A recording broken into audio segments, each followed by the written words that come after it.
नमस्कार दोस्तों, स्वागत है आपका बिहार एक्सप्रेस न्यूज में। तो चलिए आपको लेकर चलते हैं आज की मुख्य और ताज़ा खबरें की ओर। इससे पहले आप वीडियो को किस शहर से देख रहे हैं कमेंट में जरूर बताएं और वीडियो अच्छी लगी तो वीडियो को लाइक करके चैनल को सब्सक्राइब जरूर करें।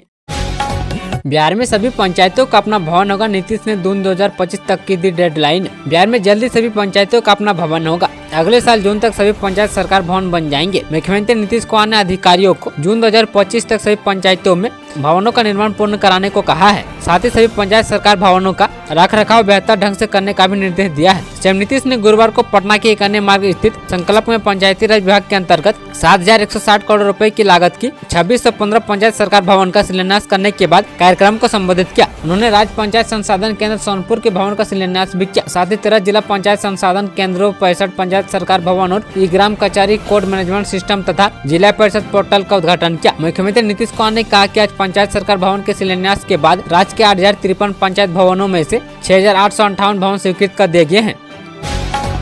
बिहार में चक्रवात दाना का प्रभाव, 18 जिलों में मूसलाधार बारिश का अलर्ट। दाना चक्रवात का प्रभाव सुबह में दिखने लगा है। प्रदेश के कई जगहों पर गुरुवार को तेज हवा चली। वहीं बादलों की आवाजाही के बीच 11 जिलों में वर्षा से मौसम सामान्य बना रहा। सर्वाधिक वर्षा पूर्णिया के रुपौली में 101 मिमी और कटिहार में 85 मिमी। इसके अलावा बांका, जमुई, खगड़िया, नवादा, लखीसराय, मधेपुरा, सुपौल, मुंगेर और बेगूसराय में हल्की वर्षा दर्ज की गई है। प्रदेश में हवा का प्रभाव 10 से 20 किलोमीटर प्रति घंटा रहा। मौसम विभाग के अनुसार मौसम में आए बदलाव के कारण पटना से 29 जिलों के अधिकतम तापमान में कमी दर्ज की गई है। राजधानी के अधिकतम तापमान में 2 डिग्री गिरावट के साथ 31.3 डिग्री सेल्सियस जबकि 35.7 डिग्री सेल्सियस के साथ ऊपरी में सर्वाधिक अधिकतम तापमान दर्ज किया गया। मौसम विज्ञान केंद्र के अनुसार 26 अक्टूबर तक पटना सहित प्रमुख जिलों में गरज चमक के साथ हल्की वर्षा की संभावना जताई है। शराबबंदी वाले बिहार में मिलती है सुशासन ब्रांड प्रीमियम विस्की। फोटो जारी कर तेजस्वी यादव ने किया खुलासा। बिहार में शराबबंदी के बाद शराब तस्करी के बदस्तूर जारी रहने, जहरीली शराब पीकर लोगों के मरने और बीमार होने के मामले अक्सर सामने आते हैं। शराबबंदी की इन्हीं खामियों को उजागर करते हुए बिहार की मुख्य विपक्षी पार्टी राजद ने राज्य की नीतीश सरकार को घेरा है। राजद ने पहले जेडीयू को निशाने पर लेते हुए जेडीयू मतलब जहां दारू अनलिमिटेड बताया, वहीं शुक्रवार को एक बार फिर से नीतीश कुमार को इसी मुद्दे पर घेरा। राजद ने अपने सोशल मीडिया पर एक पोस्ट किया है जिसमें शराब की एक बोतल दिखाई गई है। बिहार में ओल्ड गैंग की सुशासन ब्रांड नामक जहरीली दारू से हजारों लोग मारे जा चुके हैं। सुप्रीम कोर्ट ने पलटा पटना हाईकोर्ट का फैसला, फैक्स के हटाए गए 1 लाख सदस्य होंगे बहाल। बिहार में 1 लाख से ज्यादा किसानों के लिए बड़ी खबर है। सुप्रीम कोर्ट ने गुरुवार को फैसला सुनाया कि प्राथमिक कृषि ऋण समितियों से हटाए गए सभी सदस्यों की सदस्यता बहाल की जाएगी। सुप्रीम कोर्ट ने पटना हाईकोर्ट के उस आदेश को रद्द कर दिया जिसमें फैक्स की सदस्यता से जुड़े नियम को असंवैधानिक ठहराया गया था। इस फैसले से फैक्स सदस्यों को बड़ी राहत मिली है। अब वे आने वाले फैक्स चुनाव में हिस्सा ले सकेंगे। सहकारिता विभाग के सचिव धर्मेंद्र सिंह ने बताया कि सभी सदस्यों को फिर से जोड़ा जा रहा है। उन्होंने बिहार राज्य निर्वाचन प्राधिकरण को भी सुप्रीम कोर्ट के फैसले की जानकारी दे दी है। बिहार की इस रूट पर बढ़ेगी ट्रेनों की संख्या और रफ्तार, नेपाल जाना हुआ आसान। बिहार के मुजफ्फरपुर सीतामढ़ी दोहरीकरण के शिलान्यास के बाद तिरहुत के लोगों का मिथिला से जुड़ाव बढ़ेगा। वाणिज्यिक के साथ साथ धार्मिक सर्किट भी विकसित होगा। मुजफ्फरपुर और इसके आसपास के जिलों के लोगों का नेपाल जाना भी आसान होगा। इसके अलावा दोहरीकरण से मुजफ्फरपुर सीतामढ़ी रेलखंड पर ट्रेनों की संख्या के साथ इसकी रफ्तार भी बढ़ेगी। सीतामढ़ी का सफर भी कम समय में तय हो सकेगा। क्रॉसिंग के लिए ट्रेनों को नहीं रोका जाएगा। मालूम हो कि मुजफ्फरपुर सीतामढ़ी रेलखंड के दोहरीकरण का काम जल्द शुरू होगा। इस काम के लिए 1800 करोड़ रुपए की लागत का अनुमान है। इसके लिए समस्तीपुर रेल मंडल के अभियंताओं ने बीते माह सर्वेक्षण किया था। केंद्र सरकार ने इस प्रस्ताव को स्वीकृति देते हुए गुरुवार को इसका शिलान्यास किया। इसमें जल्द टेंडर की तारीख घोषित की जाएगी। इसके अलावा सीतामढ़ी, दरभंगा, नरकटियागंज, भया सीतामढ़ी रेलखंड का भी दोहरीकरण होगा। फाइनल से पहले सेमीफाइनल में जोर लगा रही पार्टियां आरजेडी और बीजेपी की साख दांव पर। बिहार की 4 विधानसभा सीटों तरारी, रामगढ़, बेलागंज और इमामगंज पर हो रहे उपचुनाव में राजनीतिक दलों और दोनों प्रमुख गठबंधनों एनडीए तथा इंडिया के लिए सेमीफाइनल सरीखा है। इसी के अनुरूप मैदान में मशक्कत भी कर रहे हैं। अगले इस साल बिहार में विधानसभा का चुनाव होना है। ऐसे में साल 2020 में 2 सीटों पर जीता राष्ट्रीय जनता दल एक बार फिर जीत पाने वाली सीपीआई माले और हिंदुस्तानी आवाम मोर्चा के लिए अपनी सीट बरकरार रखना बड़ी चुनौती है। दोनों गठबंधन की ओर से इस चुनाव को अपने पक्ष में करने को लेकर पसीने बहाए जा रहे हैं। वहीं एनडीए ने 4 में से 2 सीटों पर जहां महिला प्रत्याशी उतारा है, वहीं इंडिया गठबंधन से कोई महिला मैदान में नहीं है। 4 सीटों के लिए इस उपचुनाव में दोनों गठबंधनों के मुख्य घटक दल भाजपा और राजद की प्रतिष्ठा दांव पर लगी है। राजद ने जहां 3 सीट रामगढ़, बेलागंज और इमामगंज से अपना उम्मीदवार दिया है, वहीं भाजपा 2 जगह तरारी और रामगढ़ के मैदान में ताल ठोक रही है।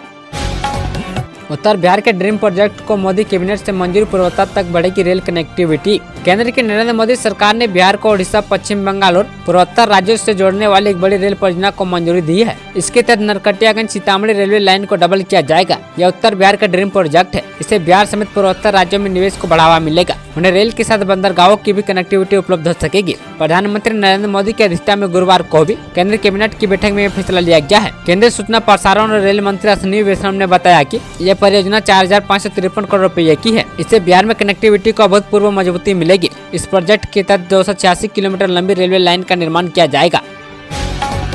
मुजफ्फरपुर में 5 शिक्षकों का हुआ चयन, करेंगे स्पेशल काम, शिक्षा विभाग ने दी बड़ी जिम्मेदारी। मुजफ्फरपुर जिले के शिक्षक अब स्थानीय छात्र छात्राओं की जरूरत के अनुसार पठन पाठन के लिए वीडियो कंटेंट तैयार करेंगे। इसका प्रसारण डिजिटल प्लेटफॉर्म पर किया जा सकेगा। कंटेंट तैयार करने के लिए जिले के 5 शिक्षकों का चयन किया गया है। इसकी जानकारी डायट रामबाग की ओर से सभी चयनित स्कूलों के एचएम को दी गई है। बताया गया है कि सतत व्यावसायिक विकास योजना के तहत जिला सशक्तिकरण कार्यक्रम में कोर्स एवं प्रोजेक्ट की विषय वस्तु के लिए डायट में कार्यशाला थे। इस आधार पर अब आगे की गतिविधि के लिए बुधवार व गुरुवार को भी कार्यशाला होगी। इसके लिए शिक्षकों को आमंत्रित किया गया है।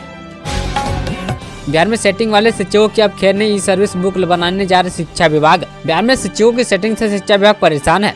अब विभाग ने सेटिंग करने वाले शिक्षकों की नकल कसने का फैसला किया है। सेटिंग करने वाले शिक्षकों की अब खैर नहीं है। शिक्षा विभाग शिक्षकों के लिए सर्विस बुक बनाने जा रहा है। अब सरकारी शिक्षकों स्कूलों में पदस्थापित अन्य कर्मियों की सेवा पुस्तिका तैयार की जाएगी। इसमें शिक्षकों और कर्मियों की सेवा काल की पूरी जानकारी ऑनलाइन रहेगी। वहीं शिक्षकों का बायोमेट्रिक सत्यापन भी आधार से किया जाएगा और शिक्षकों की ओर से विभाग में दिए गए दस्तावेजों का भी मिलान किया जाएगा। शिक्षा विभाग के अपर मुख्य सचिव डॉक्टर एस सिद्धार्थ ने पत्र जारी करके सभी जिला शिक्षा पदाधिकारी को इस संबंध में जानकारी दी है। पत्र में कहा गया कि सभी प्रकार के शिक्षक, विद्यालय अध्यापक, पुस्तकालय अध्यक्ष और शिक्षकेतर कर्मियों की सर्विस पुस्तिका बनाने का निर्णय लिया गया है।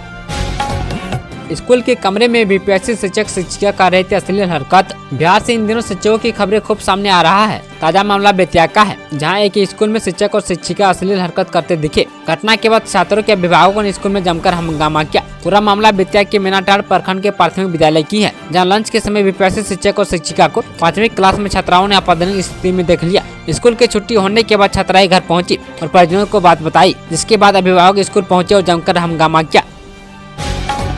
बिहार में टियर 1 और 2 से नियुक्त शिक्षकों के अवकाश को लेकर शिक्षा विभाग ने सभी डीओ को दिया यह गाइडलाइन। बीपीएससी से नियुक्त टियर 1 और 2 की शिक्षकों की छुट्टी को लेकर शिक्षा विभाग ने स्थिति स्पष्ट किया है। इस संबंध में माध्यमिक शिक्षा निदेशक योगेंद्र सिंह ने सभी जिला शिक्षा पदाधिकारी को निर्देश दिया है। लालू यादव के करीबी सुभाष यादव को पटना हाईकोर्ट से बड़ा झटका, नहीं लड़ सकेंगे कोडरमा से चुनाव। झारखंड विधानसभा चुनाव से पहले लालू यादव की पार्टी को बड़ा झटका लगा है। पटना हाईकोर्ट के आदेश के बाद बालू कारोबारी सुभाष यादव के चुनाव लड़ने की उम्मीद पर पानी फिर गया है। अब वो झारखंड की कोडरमा सीट से चुनाव नहीं लड़ सकेंगे। आज पटना हाईकोर्ट ने कोडरमा से नामांकन करने उनकी वाली याचिका खारिज कर दिया है। पटना हाईकोर्ट में जेल में बंद बालू कारोबारी सुभाष यादव को कोडरमा विधानसभा निर्वाचन क्षेत्र से नामांकन पत्र दाखिल करने के लिए दिए गए आदेश को वापस ले लिया। न्यायमूर्ति अरविंद सिंह चंदेल की एकल पीठ ने मंगलवार को दिए गए अपने आदेश को वापस लेते हुए इस मामले को मुख्य न्यायाधीश की अनुमति से किसी दूसरे कोर्ट में सुनवाई के लिए सूचीबद्ध करने का आदेश दे दिया है। छठ से पहले पटना की सभी सड़कें होंगी चकाचक, नए निर्माण पर 30 तक रोक। छठ पर्व को लेकर घाट किनारे जाने वाले अशोक, राजपथ, दीघा, पटना सिटी, गांधी मैदान सहित अन्य इलाके की सभी क्षतिग्रस्त सड़कें पूजा शुरू होने से 3 दिन पहले चकाचक होंगी। सेक्टर पदाधिकारियों के द्वारा घाटों का निरीक्षण करने के बाद अप्रोच रोड को लेकर दी गई रिपोर्ट पर डीएम डॉक्टर चंद्रशेखर सिंह ने सड़कों की मरम्मत व ट्रैफिक व्यवस्था को लेकर पदाधिकारियों के साथ बैठक की है। उन्होंने कहा कि 30 अक्टूबर से छठ पूजा की समाप्ति तक कोई नया निर्माण कार्य नहीं होगा और किसी तरह का काम करने पर संबंधित एसडीओ, एसडीपीओ व थानाध्यक्ष कार्रवाई करेंगे। बिहार की दहलीज पर पहुंचा चक्रवात दाना, कल दिन 24 जिलों में बर्फाएगा कहर। चक्रवात दाना का असर बिहार में दिखना शुरू हो गया है। बंगाल और ओडिशा के तट को पार करता हुआ दाना बिहार की दहलीज तक पहुंच चुका है। आज चक्रवात दाना बिहार के 24 जिलों में अपना कहर बर्फाएगा। तेज हवा के साथ बारिश का आशंका जताई गई है। गंगा, महानदा समेत सभी नदियों में नाव का परिचालन रोक दिया गया है। मौसम विभाग के अनुसार चक्रवात के लैंडफॉल की प्रक्रिया 2 दिनों तक जारी रहेगी। इसका असर बिहार के मगध, शाहबाद व अंग के इलाकों में देखने को मिलेगा। इसके अलावा कुछ स्थानों पर भारी बारिश हो सकती है। इस दौरान 10 से 20 किलोमीटर प्रति घंटे की रफ्तार से हवा चलने की संभावना है। पशुपति पारस को 7 दिन के अंदर पार्टी कार्यालय करना होगा खाली, नहीं तो भवन निर्माण विभाग उठाएगा यह कदम। राष्ट्रीय लोक जनशक्ति पार्टी के अध्यक्ष पशुपति कुमार पारस को पार्टी कार्यालय वन महिला आवास खाली करने का अल्टीमेटम मिला है। आवास खाली नहीं होने की स्थिति में भवन निर्माण विभाग जबरन खाली कराएगा। विभाग ने 7 दिन का अल्टीमेटम दिया है। बता दें कि भू संपदा पदाधिकारी ने राष्ट्रीय अध्यक्ष के नाम से पत्र जारी किया है। खगड़िया से अलौली के बीच कब से दौड़ेगी ट्रेन, आगे रेल प्रोजेक्ट से जुड़ी बड़ी जानकारी। अब फरकिया के लोगों को अलौली स्टेशन से देश व दुनिया की सफर करने का सपना साकार होता नजर आ रहा है। जानकारी के अनुसार खगड़िया कुशेश्वर स्थान रेल परियोजनाओं से जुड़े अधिकारियों ने स्थानीय अधिकारी को निर्देश दिया है कि वो 30 अक्टूबर तक मुख्य संरक्षा आयुक्त का खगड़िया से अलौली स्टेशन के बीच निरीक्षण को लेकर तैयारी पूरी करें, ताकि मुख्य संरक्षा आयुक्त के निरीक्षण को लेकर तारीख का निर्धारण किया जा सके। चुनाव प्रचार के लिए झारखंड जाएंगे लालू यादव, नीतीश कुमार पर बोले यह बात। राजद सुप्रीमो लालू यादव चुनाव प्रचार करने झारखंड जाएंगे। झारखंड में होने वाले विधानसभा चुनाव को लेकर लालू यादव ने कहा कि उम्मीद है कि हमारी पार्टी जीतेगी। झारखंड में तेजस्वी यादव चुनाव प्रचार कर रहे हैं और वह भी जाएंगे। झारखंड में राजद को इंडिया गठबंधन के तहत 6 सीटें मिली है। अब आरजेडी सुप्रीमो लालू यादव ने भी चुनाव में प्रचार करने की बात कह दी है। देखना होगा कि तेजस्वी और लालू मिलकर झारखंड में कितनी सीटों पर इस साल कब्जा कर पाते हैं। पत्रकारों से बात करते हुए राजद सुप्रीमो ने मुख्यमंत्री नीतीश कुमार की चुप्पी पर जोरदार वार किया है।